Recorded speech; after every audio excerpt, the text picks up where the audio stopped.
The president speaking before Congress and the nation in his State of the Union address last night, laying out a wish list for his second term. He covered issues from job creation to tougher gun laws. Joining me this morning with a recap and a reaction, political strategist Antjuan Seawright. Thank you so much, sir, for waking up Ms. Janet. early with us. I know it was probably a late night. Yes, we were burning the midnight for oil. you.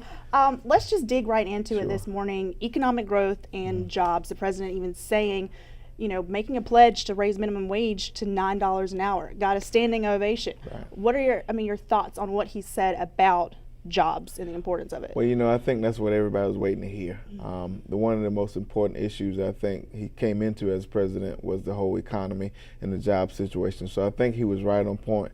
And to do something progressive as talk about raising the minimum wage, I think that was very historic in its own way. So it was a special night as it relates to jobs. And I think whether you're a Democrat or Republican, that's probably one of the top issues we face here in this country.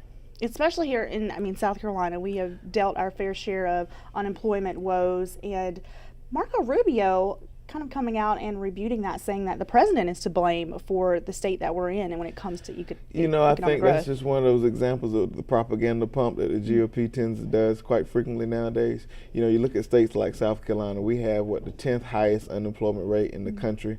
The African American unemployment rate in South Carolina is one of the highest in the country, and so we often hear some of that same rhetoric here in South Carolina. But I think the president's done well. If you look at where we were before he came in office and where we are now, no one can dispute his jobs record.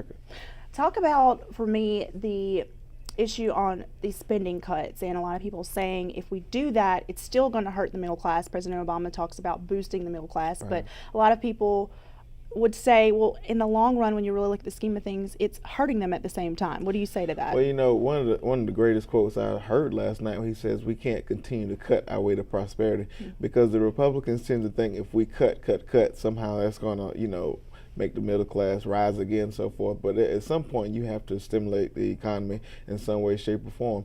Now, I do believe that, those things are very, very important. I think he addressed it in his own way. He may not have said it, in ways that the GOP wanted to, but I think he said it well enough to where it would do what he had to do to lift the middle class.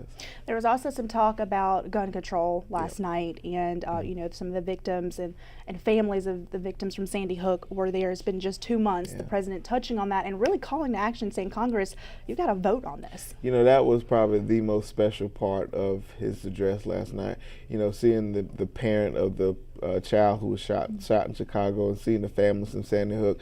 I think this is a no-brainer. I think this is a discussion that's well overdue, and I think he hit it right on. He hit it at the park last night with his address, and to get a standing ovation from Dems and Republicans last night, that was a special moment in the speech. I'm glad you mentioned that. I think both sides of the aisle can kind of agree that something has to be done when it comes to gun control. If we don't do anything, people are getting killed by the day.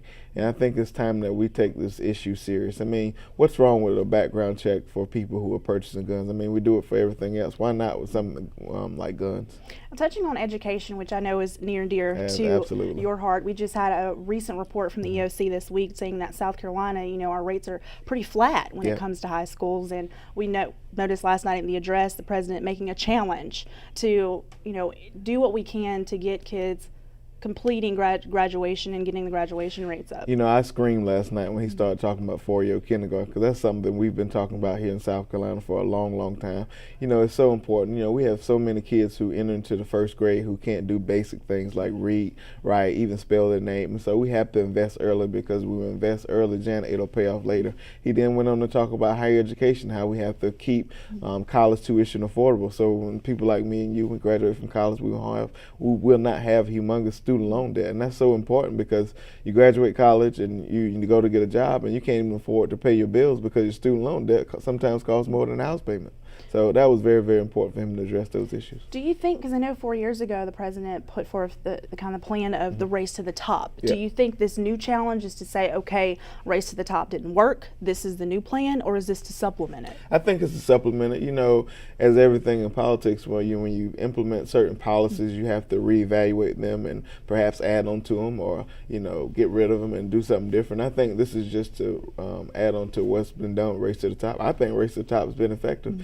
and there are benchmarks around the country to show its effectiveness. All right. Thank you so much, Antjuan Seawright. Always Thank good you, to Ms. have you in. Janet. Recap on the State of the Union. And folks, we want to hear from you. I'll go on our Watchbox Facebook page and share your thoughts on the President's State of the Union address last night. Thumbs up, thumbs down from you. We want to hear your comments. You can also tweet us at #WatchGDC.